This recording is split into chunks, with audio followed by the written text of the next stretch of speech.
Dans ce chapitre, on va parler des suites numériques et des séries numériques. Approximation polynomiale. Donc, si on doit choisir entre des fonctions, on choisit les polynômes. Pourquoi? Parce que les polynômes sont faciles à intégrer, sont faciles à dériver, etc. Donc, ce sont des fonctions assez simples à manipuler. Il y a d'autres fonctions que des polynômes. Et certaines de ces fonctions, on peut les écrire ou les approcher par des polynômes. Si on prend par exemple l'exponentielle, on peut l'approcher exponentielle x, donc c'est 1 plus x carré sur 2, plus x3 sur 3 fois 2, en fait ça c'est 3 factoriel, 4 factoriel en bas. Plus généralement, plus x puissance n sur n factoriel, etc. C'est une somme jusqu'à l'infini pour écrire exactement exponentielle x. Mais en général, si on souhaite juste approcher cette fonction par un polynôme, comme on voit ici, il y a une division sur n factoriel. N factoriel, ça peut être très très grand. À partir de n égale 10 ou 20 ou 30, 30 factoriel, c'est énorme comme nombre. Donc cette quantité devient très petite. Très petite, pour des valeurs modérées de x en tous les cas. Et donc on pourra avoir une approximation de l'exponentielle. Pareil pour sinus x. C'est une fonction trigonométrique, on peut l'approcher par un polynôme. Ça sera x moins x cube sur 3 factoriel plus x5 sur 5 factoriel moins x7 sur 7 factoriel, etc. De façon générale, on peut écrire la forme générale x puissance 2n plus 1 pour dire que les puissances sont toutes impaires. Donc le fait qu'elles sont impaires, on va l'écrire 2n plus 1 sur 2n plus 1 factoriel. Et ici, il y a un signe, le changement de signe, on voit plus, moins, etc. Ce changement, on va l'écrire comme moins 1 puissance n. Comme ça qu'on écrit le changement de signe. Pareil, donc ici, pour sinus x, on peut continuer jusqu'à l'infini. Et on voit bien que si je souhaite approcher ma fonction sinus par un polynôme, je m'arrête quelque part. Ici, avec n égale 10 ou 15 ou 20, et j'aurai, notamment pour x modéré, on peut prendre juste x entre 0 et 2π par exemple.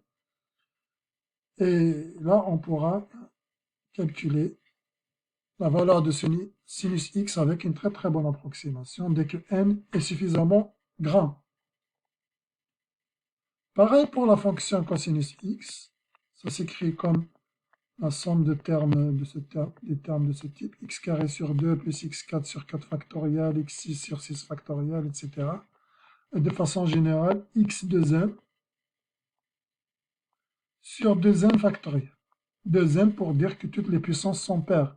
On va ici x puissance 2, x puissance 4, x puissance 6, etc. Et on a aussi un changement de signe. 1, moins 1, plus, moins, plus, moins, plus, moins, qu'on va écrire comme étant moins 1 puissance n.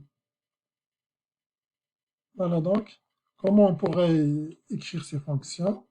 Et il y a beaucoup d'utilités, par exemple, pour le calcul de la valeur de ces fonctions, par exemple avec un ordinateur. En général, on les approche par des polynômes de ce type, parce que c'est très facile de manipuler les polynômes avec un ordinateur. Un polynôme, c'est quoi? C'est des additions, soustractions, division, multiplication. Et ces opérations de base sont déjà programmées. Pour des fonctions très complexes, donc on passe par les fonctions, les opérations de base, pour pouvoir calculer leurs valeurs, ou pour pouvoir tracer des graphiques, etc. Donc, voilà. Pour pouvoir démontrer des résultats de ce type, pourquoi est-ce que l'exponentielle x est vraiment égale à la somme que je viens de citer, ou sinus x, ou cos, etc., il faudra qu'on introduise certains concepts ou certaines définitions. La première des choses qu'on va étudier, c'est les suites numériques, les suites de nombres. Donc on s'intéresse aux suites de nombres réels, lorsqu'on a un nombre suivi d'un nombre suivi d'un nombre, et les relations qui puissent exister entre ces nombres. Ça ne nous intéresse pas les suites où les nombres sont donnés de façon aléatoire, au hasard. Ce qui nous intéressera, ce sont les suites de nombres où il y a une relation entre les termes. Alors, donc, au début, on va s'intéresser à des suites de nombres. Ensuite, on va s'intéresser à étudier la somme de ces nombres.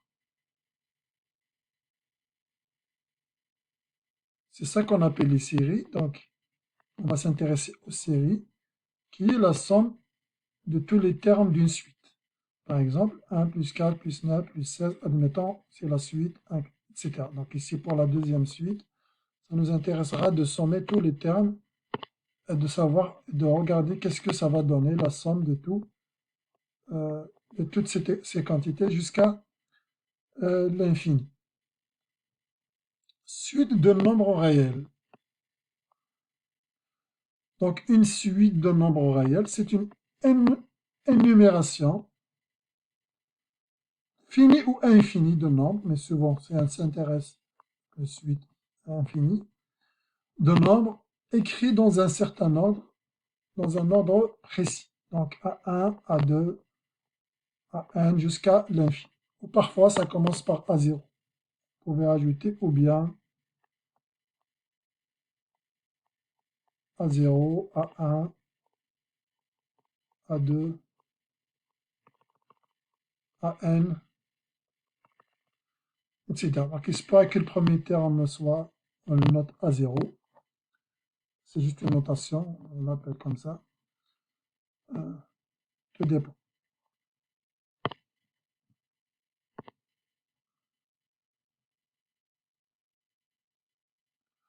On utilise la notation pour représenter des suites. On dit la suite AN. Ou par moment, on précise le début de la suite. Par exemple, AN, N varie de 1 jusqu'à l'infini. Donc on écrit AN comme ça entre accolades. Ça représente la suite A1, A2, A3. Pareil, c'est la même chose. Mais ici, on aurait pu mettre n égale 0. Si ça commence par 0, ça commence par 2, par 4, tout dépend. Mais en général, ce qui nous intéresse, le premier terme, on le note souvent par A1. Donc, en général, le premier terme correspond à n égale 1, mais on trouve aussi par n égale 0 de temps en temps. Les autres cas sont rares. Une suite qui commence par pour n égale 8 ou 9, c'est rare de rencontrer ce type de suite. Le terme général d'une suite, c'est quoi? C'est le nème terme de la suite.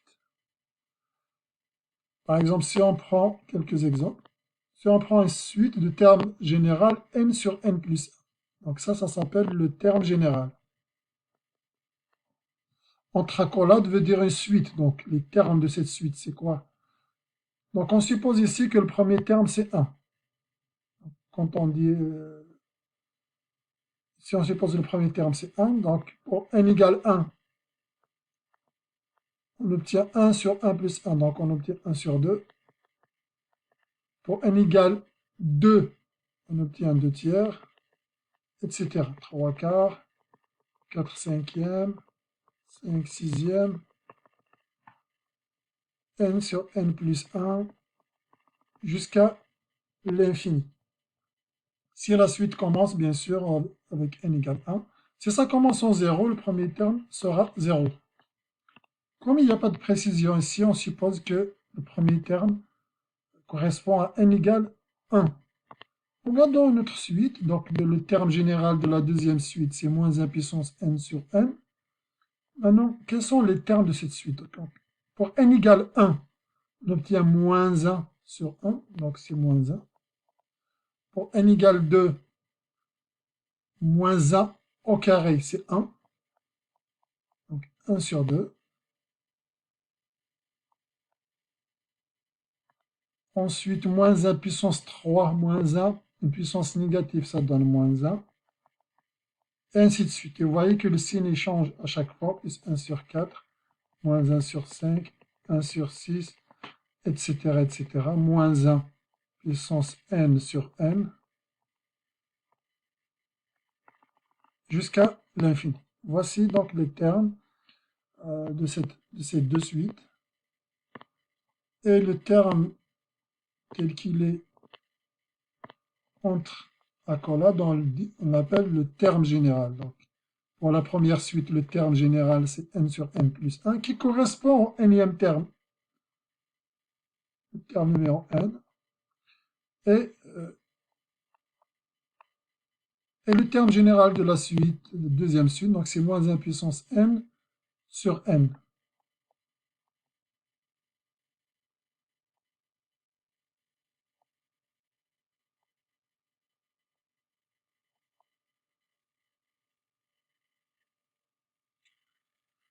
Une troisième suite. Ici, le début de la suite commence en 2. Premier terme, c'est pour correspond à n égale 2. C'est ça le premier terme. Donc maintenant, écrivons les termes de cette suite. Pour n égale 2, on obtient cos pi sur 2. Et cos pi sur 2, on sait c'est égal à quoi? Cos pi sur 2. Cos pi sur 2, il est là. Pi sur 2, il est là, pi sur 2. Son cosinus, c'est 0. Donc le premier terme, c'est 0. Le deuxième terme, pour n égale 3, pour n égale 3, on trouve cos pi sur 3, qui est cos pi sur 3, ensuite cos pi sur 4, etc. jusque à cos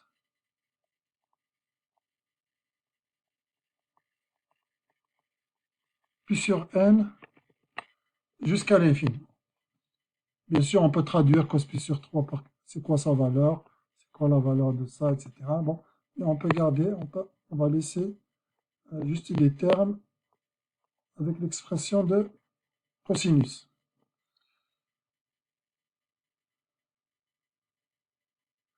Voilà donc ici, le terme général de la suite, c'est cosinus pi sur n. Et ça commence pour n égale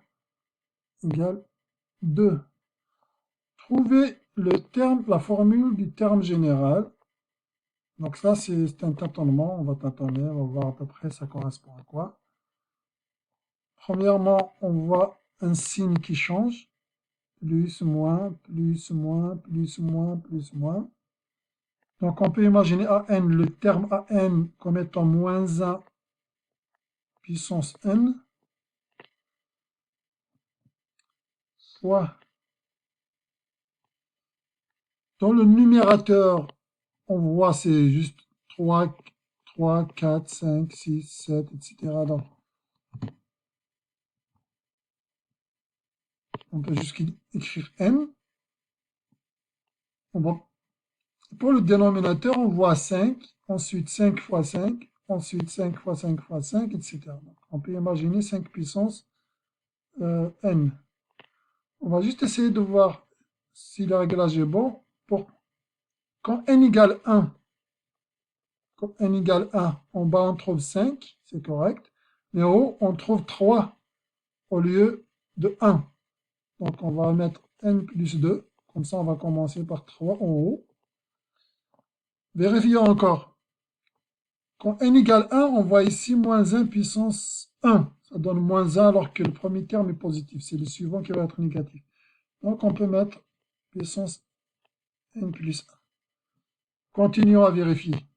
Pour n égale 1, cette expression, elle donne quoi? Elle donne moins 1. Premier terme. Elle donne moins 1 puissance 1 plus 1. Donc puissance 2, ça donne plus. Ça veut dire plus. Ensuite, n plus 2. Donc 1 plus 2, c'est 3. Sur 5 puissance 1. Et ça donne 3 sur 5. Pour le premier terme, c'est correct. On va juste faire un check, par exemple, si n égale 2. Est-ce que je vais retrouver le deuxième terme? Pour n égale 2, je vais avoir moins 1 puissance 3, donc moins 1 puissance n plus 1 ici. Moins 1 puissance n plus 1, donc c'est moins 1 puissance 3. Ça correspond au signe moins, donc c'est négatif ici. On voit c'est le signe moins. Ensuite, n plus 2, j'ai dit n égale 2, ça donne 4. On retrouve les 4 ici. sur 5 au carré qui est 25, on retrouve le deuxième terme. Donc pour n égale 2 également, c'est correct.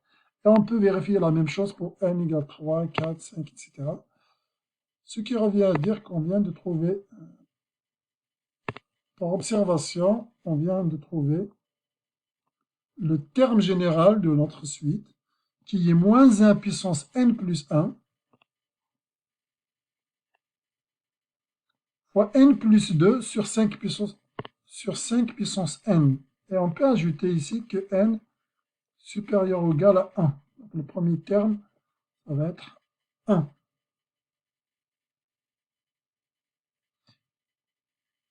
Les suites peuvent être représentées dans un plan cartésien avec des points, notamment les points dans les coordonnées. 1 va correspondre au premier terme de la suite. Donc on a le premier point dans l'abscisse, c'est 1, l'ordonnée c'est A1. Ensuite, le deuxième point dans l'abscisse, c'est 2. Voilà, donc on représente comme ça. On a ici 1, 2, 3, etc. Et les points, ici, la hauteur des points correspond à la valeur de la suite. Donc A1, A2, A3, etc. En quelque sorte, les suites, c'est comme une fonction, sauf que son domaine, ce n'est pas R tout entier. Si c'était R, on tracerait, si c'était une fonction, on tracerait une courbe comme ça. Comme c'est une suite, on a juste des points. C'est comme une fonction, son domaine, ce n'est pas R, ce sont les entiers naturels.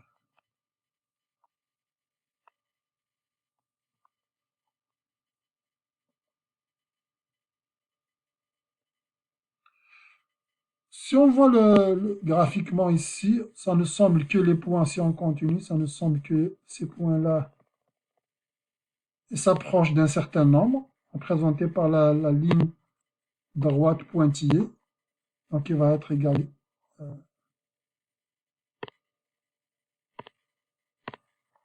quelque part à cette valeur.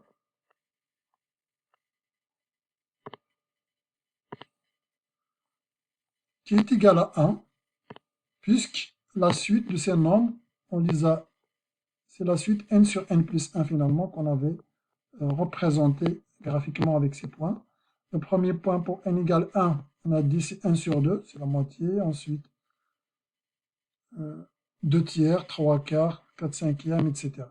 On voit que la limite du terme général de la suite c'est n sur n plus 1, la limite du terme général c'est 1.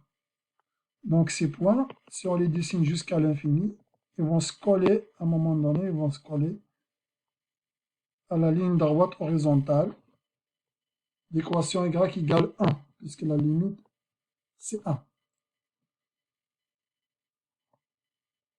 Donc, donnons une définition de ce qu'on appelle une suite convergente. Soit une suite, donc on tracolade AN, ça veut dire AN c'est le terme général. On suppose que la limite du terme général de la suite, quand n tend vers l'infini, on suppose que ça existe et que c'est égal à L, un nombre réel, donc L c'est un nombre réel. Dans ce cas-là, on dit que la suite est convergente. Et sa limite c'est L. Si la limite du terme général de la suite n'existe pas, ou bien c'est l'infini, plus ou moins l'infini, dans ce cas-là, on va dire que la suite est divergente. On vient d'introduire la notion de convergence et de divergence d'une suite. Exemple ou exercice. Pour les exercices, vous mettez toujours les capsules en pause. On a donc une suite dont le terme général, c'est n sur racine de 10 plus n. Est-ce que cette suite est convergente? Je m'intéresse à la limite du terme général. Est-ce que la limite existe? La limite de quoi? Est-ce que la limite du terme général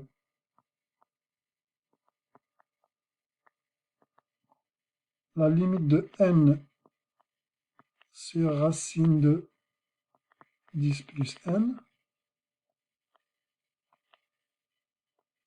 quand n tend vers l'infini, est-ce qu'il existe égal à quoi? Est-ce qu'il existe? Est-ce que c'est un nombre réel? C'est ça qu'on doit calculer.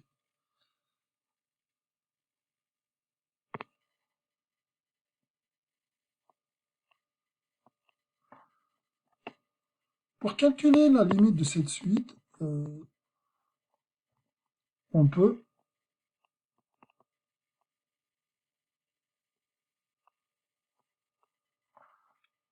mettre en évidence n dans le dénominateur, donc extraire fait n sous la racine, ça va devenir racine de n.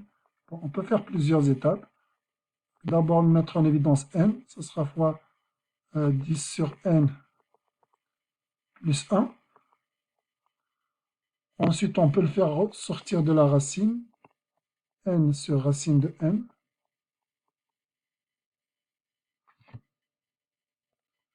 Et on obtient donc cette limite, n sur racine de n, etc. On voit bien que cette quantité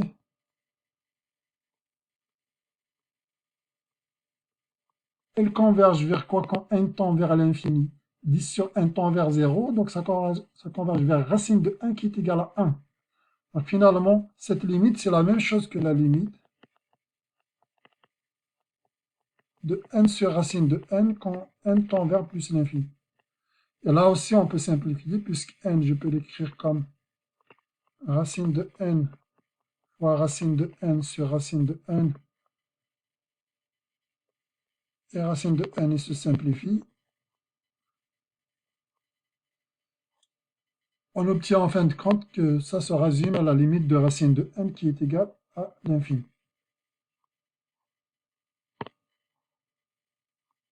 Donc la limite du terme général, le terme général de notre suite, tend vers l'infini. Conclusion, c'est que la suite est divergente. Deuxième exemple, la suite moins 1 puissance n, qui est la suite finalement, si, supposons le premier terme correspond à n égale 1, donc on obtient la suite moins 1, 1, moins 1, 1, moins 1, 1, jusqu'à l'infini.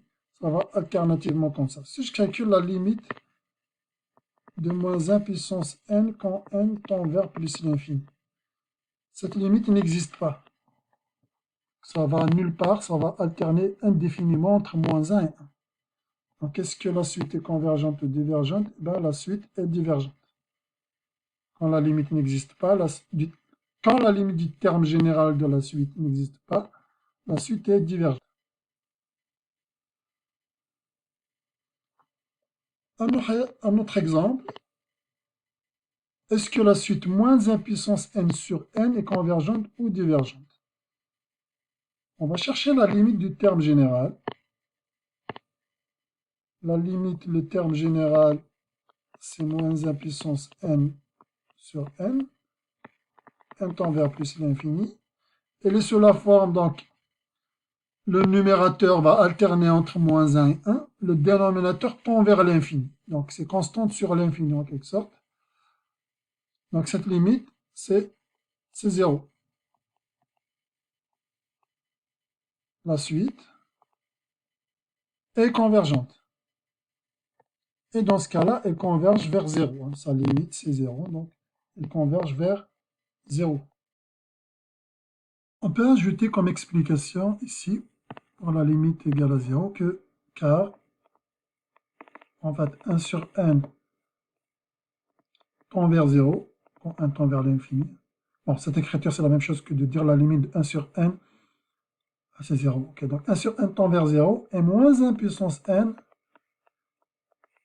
au maximum, la valeur maximale, c'est 1, la valeur minimale, c'est moins 1. Donc, c'est une quantité bornée. Donc, on a une quantité qui tend vers 0, multipliée par une quantité qui est bornée entre des constantes, 1 et moins 1. Donc, le résultat va être forcément égal à 0. Voilà donc pour ce numéro.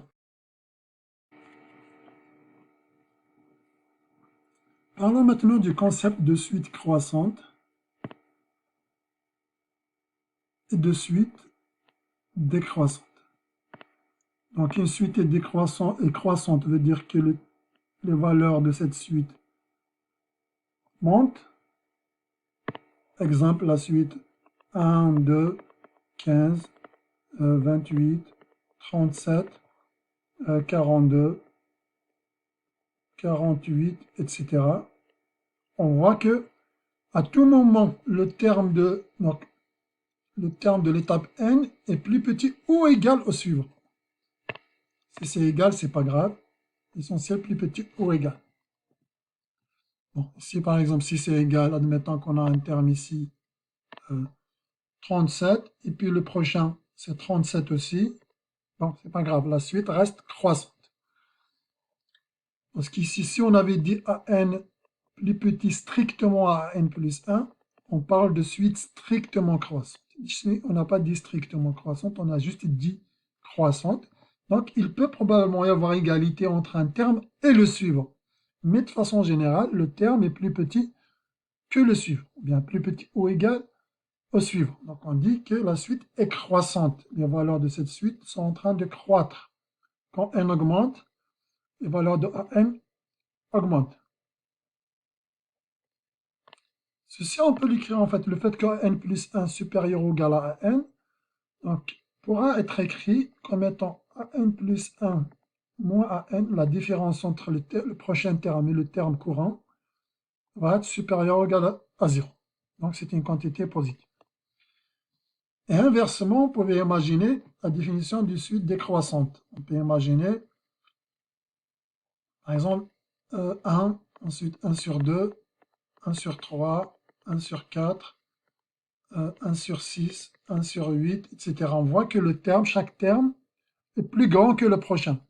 Donc les valeurs sont en train de décroître. La suite est décroissante.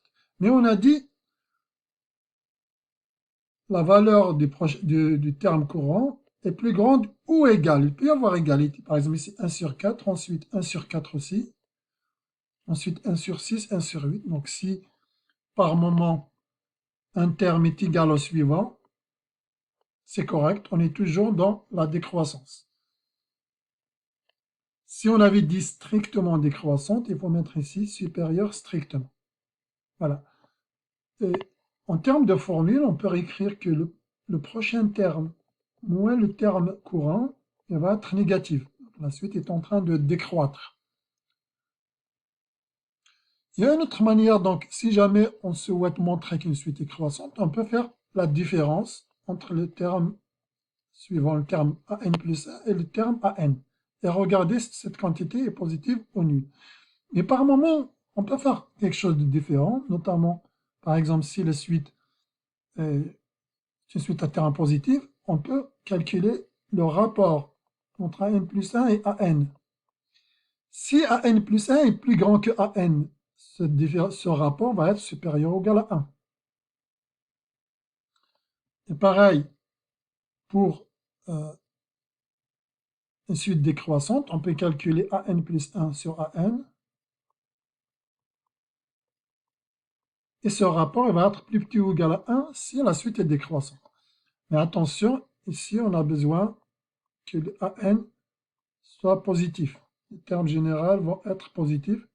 Sinon, il faut inverser l'inégalité. Sinon, il faut inverser. Au lieu de dire an plus 1, par exemple, sur an supérieur ou égal à 1, on doit dire plus petit ou égal à 1.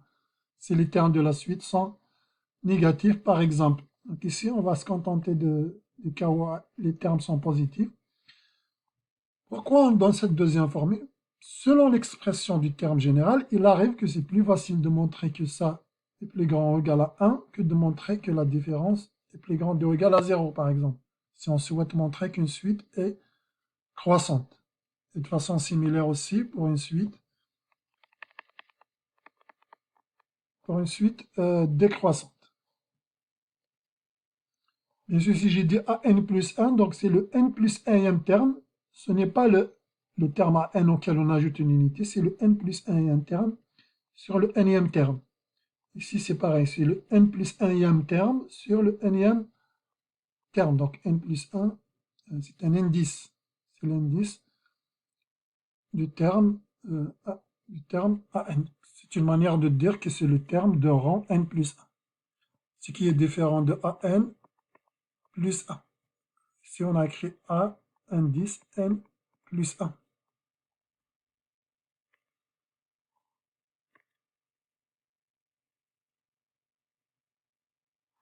Exemple 1, montrer que la suite suivante est décroissante.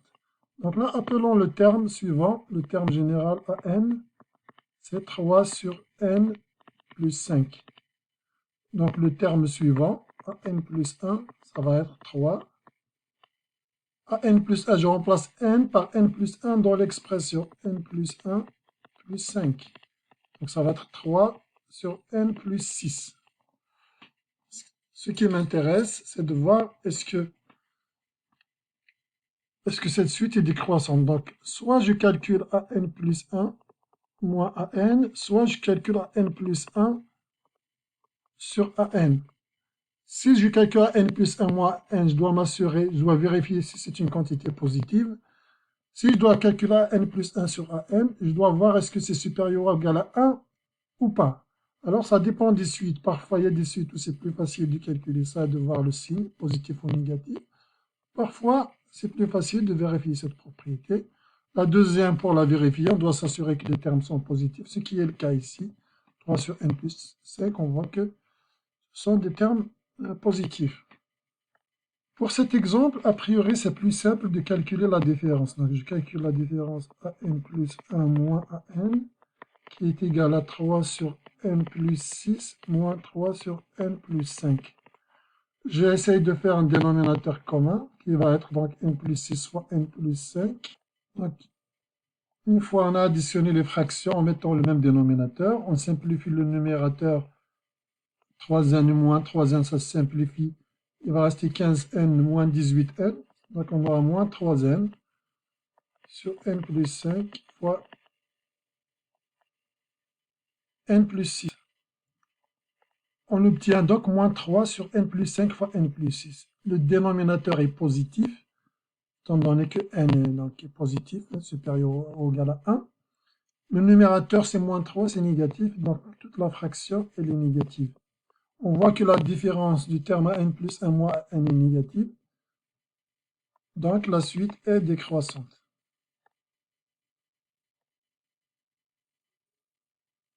En fait, ici, on aurait pu calculer n plus 1 sur an aussi. Une deuxième manière de faire, an plus 1 sur an. On a vu le terme an plus 1, c'est 3 sur n plus 6, et l'autre c'est 3 sur n plus 5. Donc an plus 1, c'est 3 sur n plus 6, le tout divisé par 3 sur n plus 5. C'est la même chose en fait, 3 sur n plus 6 fois n plus 5 sur 3. Et le 3, il se simplifie. Ça nous donne n plus 5 sur n plus 6. Et clairement, n plus 5 est plus petit que n plus 6. Donc cette quantité est forcément plus petite ou égale à 1. Elle est plus petite, carrément, elle est strictement plus petite que 1. Donc on aurait pu faire ça. On a d'abord le terme général an égale n sur n plus 5. On voit que c'est une quantité positive. Positive ou nulle, on va écrire ça. Parce qu'on a besoin de la positivité des termes pour pouvoir appliquer ça. Sinon, on peut toujours le faire, mais le signe va changer. L'orientation de l'inégalité va changer si jamais les termes de la suite étaient négatifs. Donc, vu ces deux conditions, la première, c'est que les termes sont positifs et que la deuxième, on a le rapport entre an plus 1 et an est plus petit que 1, on conclut que la suite est décroissante, que la suite an est décroissante. Donc, on aurait pu le faire de cette manière également. Donc, vous avez deux manières pour faire ce numéro. Faisons un deuxième exemple. Vous pouvez toujours, bien sûr, mettre les capsules en pause. Donc, le terme général de la suite, on va le noter à 1, c'est n plus 1 sur n carré plus 1. Donc, il arrive que c'est plus simple de calculer la différence et parfois, c'est le rapport qui est plus simple à faire. Donc, on peut commencer par essayer de faire, par exemple, la différence. N plus 1 moins an. Ici, le terme n plus 1, c'est le n plus 1e terme. Donc, on prend le terme général, on remplace n par n plus 1 pour trouver le n plus 1e terme. Donc n plus 1 plus 1, on obtient 1 plus 2. Au dénominateur, on obtient n plus 1 au carré plus 1. Moins le terme an, c'est n plus 1 sur n carré plus 1. Donc ici, on écrit le terme général, an, c'est n plus 1 sur n carré plus 1. On peut essayer de sommer ces deux quantités en faisant un dénominateur commun. Et le dénominateur va être une quantité forcément positive, puisque ça va être le produit de ça fois le produit de ça, le dénominateur de la première fraction, fois produit fois le dénominateur de la deuxième fraction. Donc, il suffit de s'intéresser finalement au signe du numérateur. Est-ce que le numérateur est positif ou négatif pour déduire le signe de an plus 1 moins an. Après simplification, on obtient dans le numérateur moins n fois n carré plus 3. Dans le dénominateur, on obtient le produit des dénominateurs précédents, c'est-à-dire n carré plus 1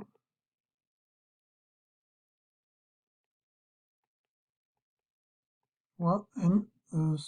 Le dénominateur de la première fraction, on pourra l'écrire à vrai dire, n carré plus 2n plus 2. On observe que le dénominateur est forcément positif, donc est toujours strictement positif.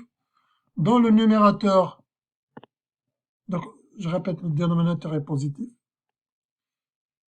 Donc le signe de toute cette fraction finalement, le signe, ça dépend uniquement du signe du numérateur.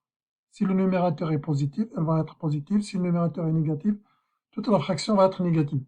Le numérateur est le produit de deux quantités. N carré plus 3 fois n avec un signe moins. Donc, fois moins n en quelque sorte. N carré plus 3 est positif et moins n est négatif. Tout le résultat donc va être négatif. On va mettre inférieur ou égal à 0 puisque pour n égale 0, hein, cette quantité va s'annuler. Donc on va mettre inférieur ou égal à 0. Ce qui prouve que la suite est décroissante.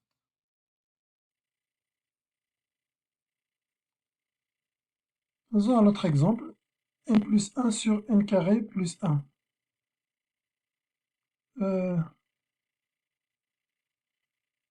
D'une autre façon, montre que la suite est décroissante d'une autre façon. D'une autre façon, on va calculer, donc on voit que c'est la même suite finalement. Donc on va calculer le rapport à n plus 1 sur an. Donc on a dit an plus 1 sur an, et puisqu'il est décroissante en fait, on l'a déjà montré ici, donc ça devrait être une quantité plus petite ou égale à 1. Comme ça, la suite va être décroissante vu que ce sont des termes positifs. Donc c'est ça qu'on va essayer de démontrer. Le terme an plus 1, donc c'est n plus 2 sur n plus 1 carré plus 1. Je divise par an, ça veut dire que je multiplie par l'inverse de an. L'inverse de an, on voit ici le terme an, c'est n plus 1 sur n carré plus 1. Donc son inverse, c'est n carré plus 1 sur n plus 1. Multiplication de fractions, donc c'est la multiplication des numérateurs fois la multiplication divisé par la multiplication des dénominateurs. On obtient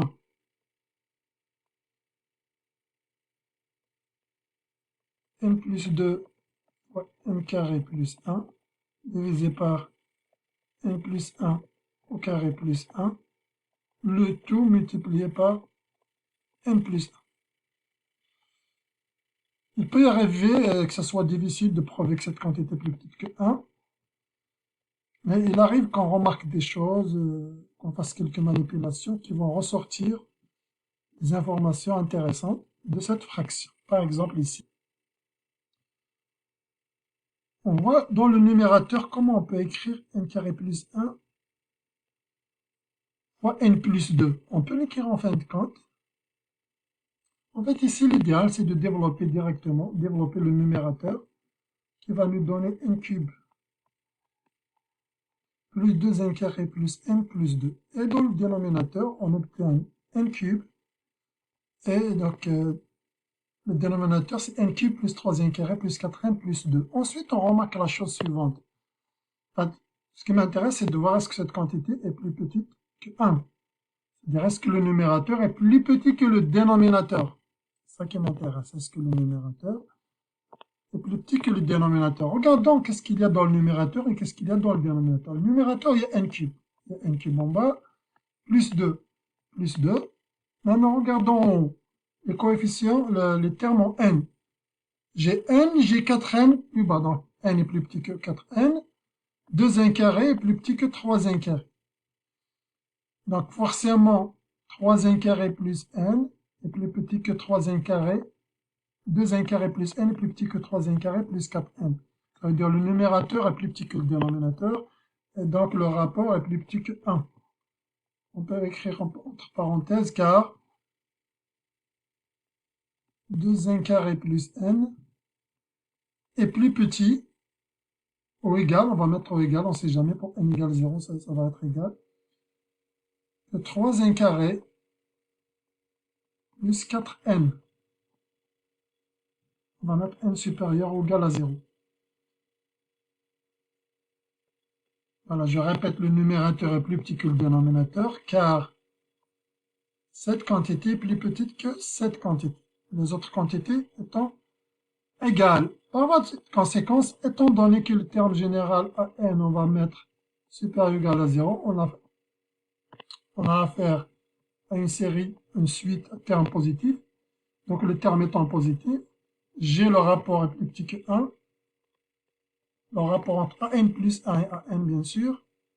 On conclut que la suite est décroissante. Je répète, on a une suite de termes positifs. Le rapport entre n plus 1 et n est plus petit que 1. On conclut que la suite est décroissante.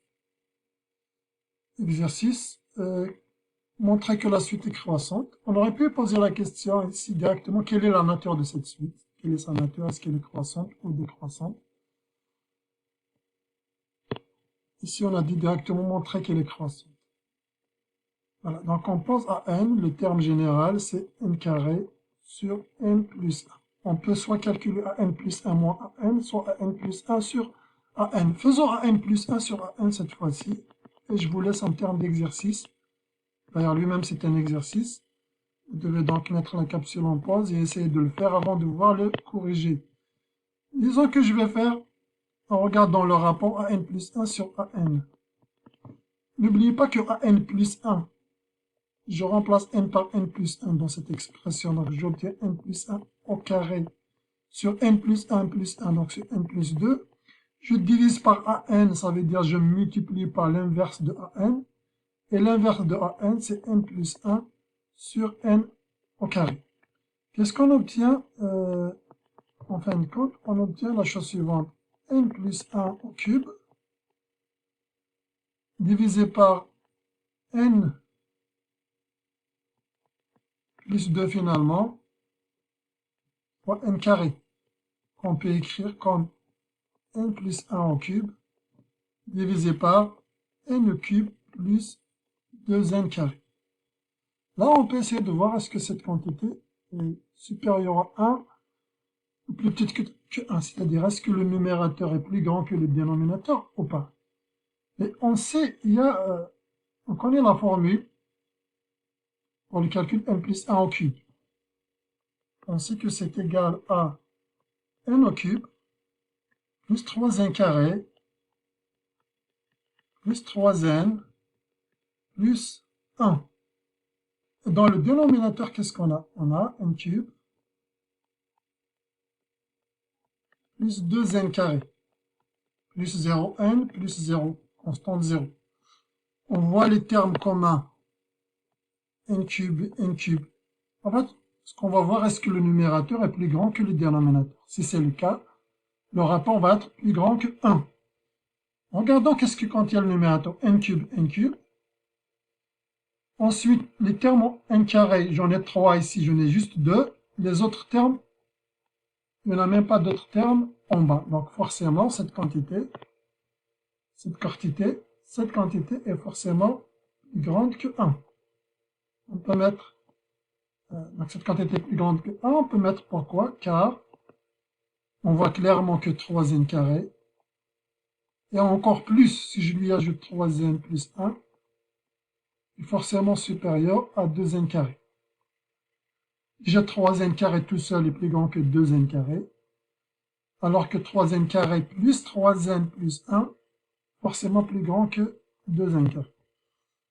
Ici, j'ai écrit an, c'est n carré sur n plus 1, je peux ajouter supérieur ou égal à 0. Donc, on a affaire à une suite de termes positifs. Si la suite est de termes positifs,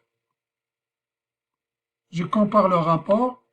Et s'il est plus grand que 1, et si an plus 1, donc si an est plus grand que 1, on conclut que la suite est, croissante. Je vous laisse donc faire, à titre d'exercice, le même numéro, non pas en regardant le rapport an plus 1 sur an, mais en calculant la différence an plus 1 moins an. Il faut bien sûr arriver au résultat, le même résultat, c'est-à-dire que la suite est croissante.